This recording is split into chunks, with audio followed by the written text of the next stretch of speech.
성령님은 과연 어떤 분이실까요? 성령님은 삼위일체, 하나님의 한 인격체이십니다. 하나님은 아버지, 아들, 성령님, 이렇게 삼위일체로 구성된 한 하나님입니다.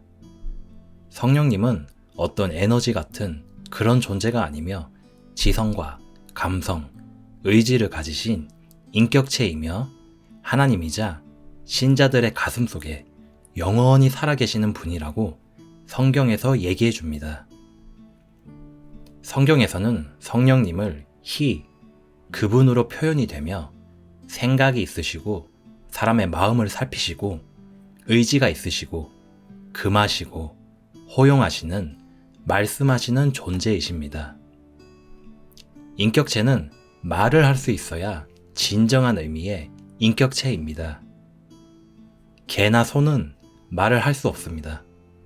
그러므로 인격체가 될 수 없습니다.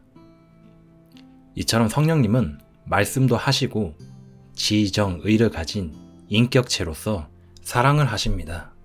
그래서 신자는 아버지에게도 사랑을 받고 아들에게도 사랑을 받고 성령님에게도 사랑을 받습니다. 또한 성령님은 슬퍼하시고 친히 성도들을 위해 중보 기도를 하십니다. 이처럼 성령님은 인격체이시자 에너지 같은 그런 존재가 될 수 없음을 성경이 얘기해 줍니다. 성령님은 하나님이시며 하나님의 모든 속성을 가지고 계십니다. 또한 아버지와 아들 하나님과 동등한 위치에 계신 분이십니다. 그렇다면 성령님은 언제부터 계셨을까요? 보통 신약시대 오순절 성령 강림 사건부터 성령님이 계신 것으로 생각하는데, 그렇다면 구약시대에는 아무 일도 안 하시고 신약시대에 갑자기 등장하시는 그런 분이실까요?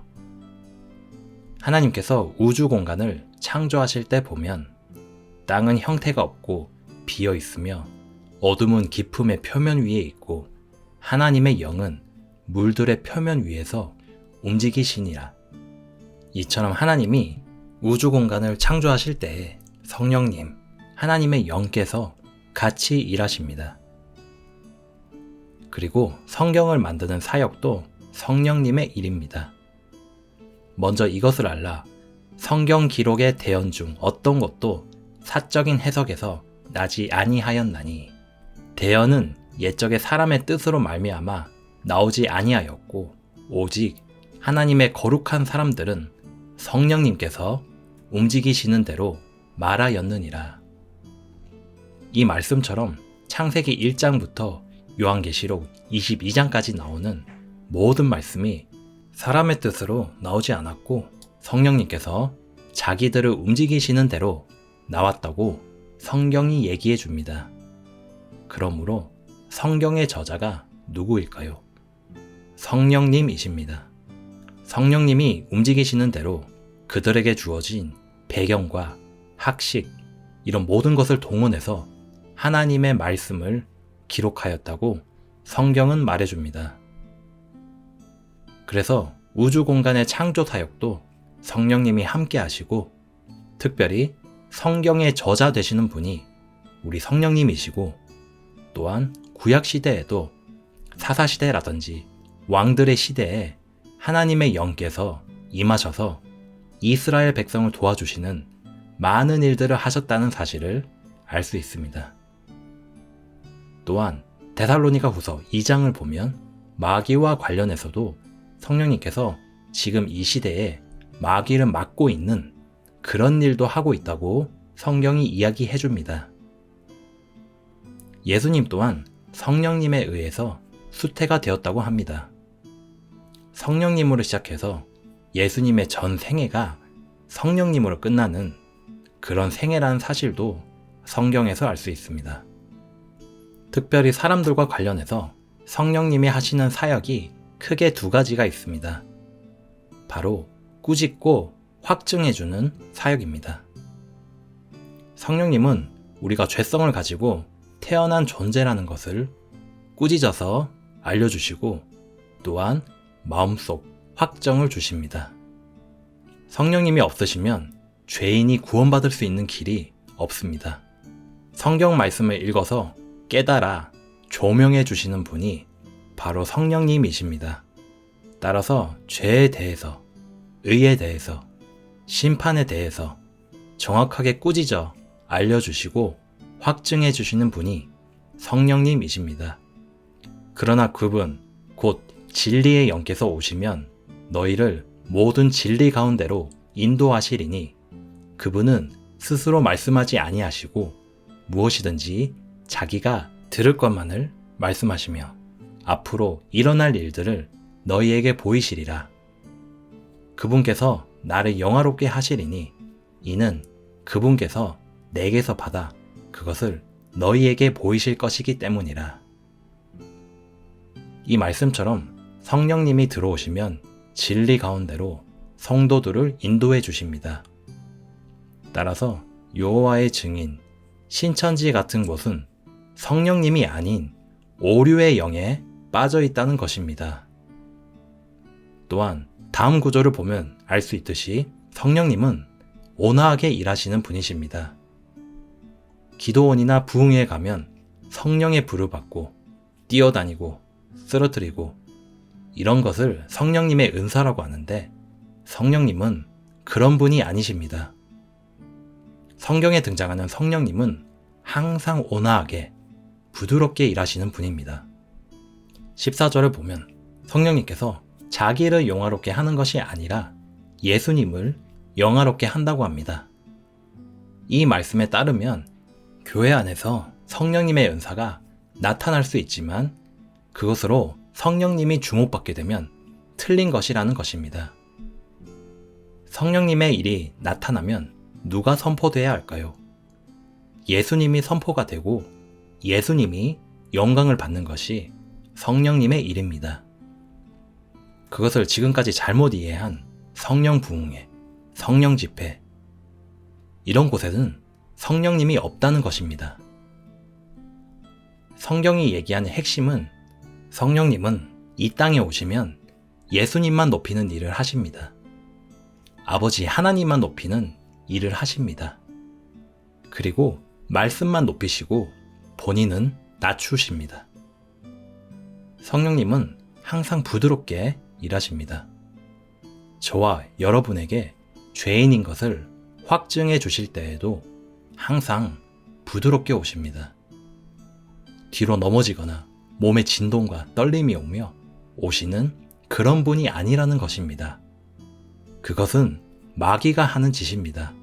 성령 부흥 집회 이런 곳을 보면 무질서하게 마치 시체처럼 다들 누워 있는데 그런 곳은 성령님이 일하시는 곳이 아니라 마귀가 일하는 현장입니다. 큰 교회든 어디든 마찬가지입니다. 아주 간단하게 알 수 있습니다. 인위적으로 음악으로 시끄럽게 하고 뒤로 넘어뜨리고 질서가 없고 지저분한 곳은 마귀가 있는 곳입니다. 집회가 끝나고 설교 시간에는 다 졸게 됩니다. 그런 곳에는 예수님의 이름으로 불러도 마귀가 일하는 현장입니다. 하나님이 없습니다. 하지만 누가 봐도 모든 것이 깨끗하고 질서가 있고 평안이 넘치고 균형이 있는 곳은 성령님이 계신 곳입니다. 이처럼 성령님은 자신을 드러내지 않는 분입니다. 아버지 하나님과 예수 그리스도만 높이시는 분입니다.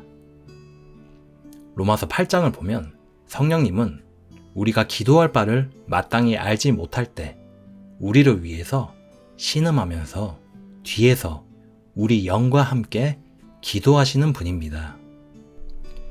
성령님께서 구원받은 사람에게 하시는 일 몇 가지만 정리하자면 첫째로 성령님은 사람을 다시 태어나게 하십니다. 성령님과 말씀이 합쳐져서 사람을 다시 태어나게 합니다. 이처럼 사람을 중생하게 하실 때 성령 침례가 평생에 단 한 번 일어나게 됩니다. 둘째로 성령님의 내주가 있습니다. 성도 안에 영원 무궁토록 계시며 새 창조물이 된 성도를 제어하십니다.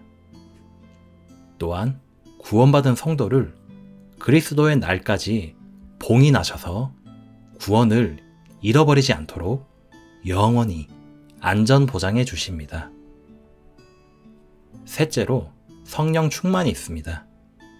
이 성령 충만은 평생 한 번 일어나는 성령 침례, 구원과는 달리 일평생을 통해 거의 매일같이 일어나야 되는 일입니다. 성령님의 충만은 성도가 하나님의 말씀에 순종하고 나 자신을 하나님께 의의 도구로 자꾸 내어드리면 드릴수록 성령 충만하게 됩니다. 하지만 자신 마음대로 살게 되면 성령 충만의 도가 떨어지게 되며 육신의 일이 나타나게 됩니다. 구원받은 성도 안에는 옛사람과 새사람이 있는데 사람은 육신을 가지고 있는 한 옛 본성이 나타날 수밖에 없는 구조에 갇혀 있습니다. 구원을 받고도 하나님 말씀에 순종하지 않고 도를 지나쳐 살게 되면 사도행전의 아나니아와 삽비라처럼 구원은 받았지만 그 사람을 죽이기까지 하는 하나님의 징계가 임할 수 있습니다. 성령님으로 충만하지 못한 삶이 계속해서 반복되다가 하나님의 진노를 살 정도까지 가게 되면 징계를 피할 수 없습니다. 모세와 아론의 경우에도 약속의 땅, 가나안 땅에 들어가지 못했습니다. 이처럼 하나님의 징계는 피할 수 없습니다. 오늘의 내용을 정리하면 성령님은 삼위일체, 하나님의 한 인격체이십니다. 지정의가 있는 인격체로서 말씀을 하십니다. 성경 말씀을 통해서 사람의 마음속에 변화를 가져다주고 회개하고 돌이키라고 속삭이며 말씀해 주시는 분이 바로 성령님이십니다. 또한 교회 시대에는 모든 일이 성령님의 일이라고 해도 과언이 아닌데 그 성령님의 일의 특징은 예수님을 높이는 것입니다. 그리고 구원받은 성도는 일생을 통해서 매일같이 성령 충만을 구하며 하나님의 복을 누리고 살아야 합니다. 샬롬.